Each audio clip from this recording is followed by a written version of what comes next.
দল আত্মপ্রকাশ করবে সেখানে মানুষের জনমানুষের আকাঙ্ক্ষা এবং জনমানুষের যে আম মানে প্রত্যেকদিন রাজপথে এবং আমাদের বিভিন্ন ভাবে তারা যেভাবে সাপোর্ট করতেছে, তা আশা করি যে এই একটি রাজনৈতিক দল যেটি মজলুমের পাশে থাকবে এবং আগামী বাংলাদেশে অঙ্গীকারবদ্ধ থাকবে। দেখুন, এখন পর্যন্ত কিন্তু আমি রাজপথের এবং আহতদের চিকিৎসা নিশ্চিত করার জন্য এখনো রয়েছে, কিন্তু সরকার থেকে কিন্তু আমাকে কোনো রকমের সুযোগ মানে ফিনান্সিয়াল ভাবে কোনো রকমের হেল্প করা হয়নি। কিন্তু আমি তবু রাষ্ট্রের স্বার্থে এবং দেশের স্বার্থে এখনো রাজপথে রয়েছে।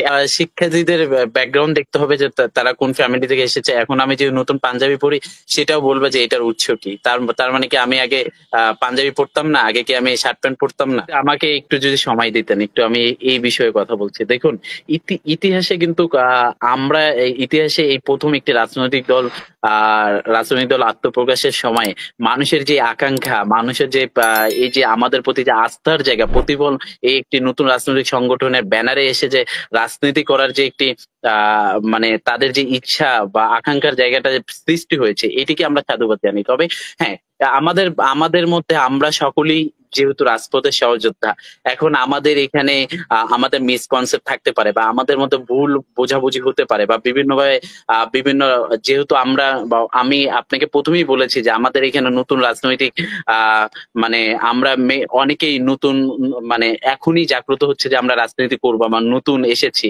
এখানে, ফ্রেশার যেহেতু আমাদের ম্যাক্সিমামই, তো আমাদের মধ্যে যে কেউ চাইলে আমাদেরকে একটু ভুল বিভ্রান্ত করাতে পারে এবং সেই বোঝাবুঝিতেই তাদের মধ্যে আমি সেখানে হামলা শিকার হয়েছিলাম এবং আমার এখনো এই সাইড থেকে এই সাইডটা ক্ষতবিক্ষত এবং এখন মানে আমি নিজেও ইনজুরি ছিলাম এবং আমার উপর আক্রমণ করা হয়েছিল। কিন্তু এইখানে থার্ড পার্টি সুযোগ নিবে, এটাই স্বাভাবিক যে একটি নতুন রাজনৈতিক দল গঠন করতে যাচ্ছে, আর যে থার্ড পার্টি যারা সুযোগ নিচ্ছে এই সুযোগটা কিন্তু ওই পর্যন্ত সীমাবদ্ধ। আপনারাই তো মানে সেই জুলাই বিপ্লবের আপনাদেরই তো সঙ্গী সাথী, ওরাও তো জুলাই বিপ্লব করেছে না। সেখানে দেখুন না, থার্ড পার্টি সুযোগ নিচ্ছে, তাদেরকে বায়াস করতেছে বা বিভিন্ন ভাবে ভুল বুঝাবুঝি, যেমন আমরা ওইখানে একটি মানে আত্মপ্রকাশের সময় প্রেস ব্রিফিং করতেছি, কিন্তু পিছন থেকে বলতেছে যে প্রাইভেট কে রাখা হয়নি, অথচ তারা জানতোই না যে তাদের প্রাইভেট বিশ্ববিদ্যালয়ের শিক্ষার্থী, যেহেতু আমিও প্রাইভেট বিশ্ববিদ্যালয়ের শিক্ষার্থী, সেখানে 25 জন রাখা হয়েছে, কিন্তু তারা হয়তো সেটা বুঝতে পারেনি। তো পরবর্তীতে সময় তাদেরকে যখন এটা দেখানো হয়েছে লিস্টটা যে হ্যাঁ এখানে তারা রয়েছে, উপস্থিতি রয়েছে, কিন্তু তারা পরবর্তী সময় কিন্তু আমরা একসাথে কাজ করছি এবং সেটি অঙ্গীকারবদ্ধ হয়েছে সংগঠনের সাথে, আপনারা দেখেছেন। কিন্তু এমন মিসকনসেপ্ট দেখেন একটা আমরা এই ইতিহাসে, আমি আপনাকে পূর্বেও বললাম যে ইতিহাসে একটি নজির, আমরা নজির স্থাপন করলাম যে আমরা একটি রাজনৈতিক দল আত্মপ্রকাশ করবো সেখানে মানুষের জনমানুষের আকাঙ্ক্ষা এবং জনমানুষের যে মানে প্রত্যেকদিন রাজপথে এবং আমাদের বিভিন্ন ভাবে তারা যেভাবে সাপোর্ট করতেছে, তা আশা করি যে এই একটি রাজনৈতিক দল যেটি মজলুমের পাশে থাকবে এবং আগামী বাংলাদেশে অঙ্গীকারবদ্ধ থাকবে।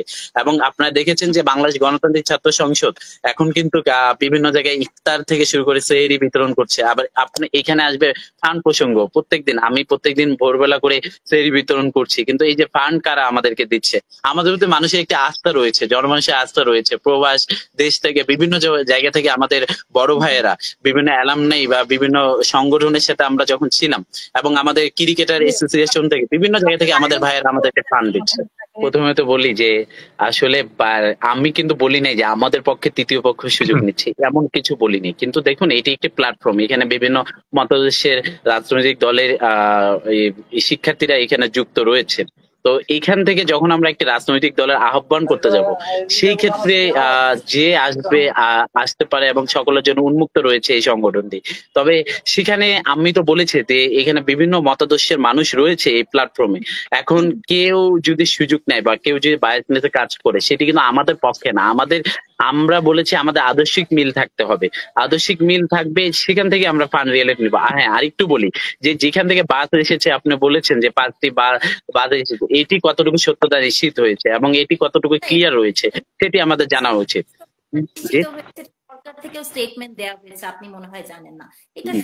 আমি আসলে সেই বিষয়ে অবগত নই যে 5টি বাস এসেছে।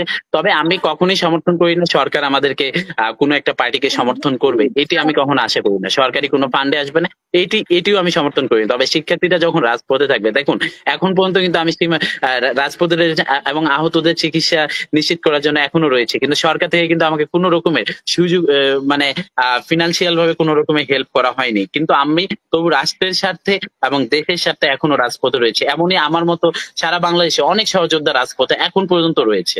তাদের আপনি আর্থিক অবস্থা দেখলেও জি যে ৬ জি মাসে যে সরকার মানে যে সরকার ৬ মাসে আপনারা যারা এত আত্মত্যাগ করেছেন, তো সত্যিই কথা তাদের পাশে দাঁড়াতে পারেনি, তাহলে সেই সরকারের উপর ভিত্তি করে কেন আছেন? কেন বিশ্বাস করতে পারছেন না যে একটা নির্বাচিত সরকার আসলে সেটা এই চিকিৎসা বা এগুলো আরো বেশি ত্বরান্বিত হবে? জি, এখানে ব্যক্তি ধন্যবাদ।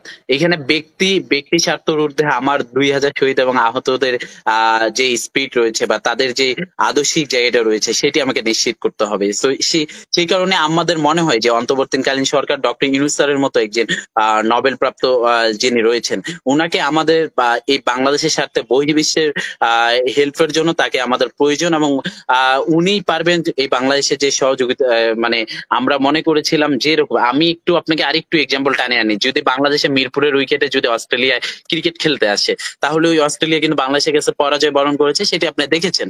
তো তেমনি বাংলাদেশের এই সচিবালয় বা বাংলাদেশের এই মানে এই প্রেক্ষাপটে যদি যে কোনো মানে হাই প্রোফাইল ধারী যিনি আসেন, ওনাকে কিন্তু একটু বেগ পেতে হবে। সেই বেগ পেতে হওয়ার জন্য এই যে সেখানে আপনি দেখুন যে বড় রাজনৈতিক দল বিএনপি কিন্তু আমাদেরকে কোনোভাবেই সমর্থন করছে না।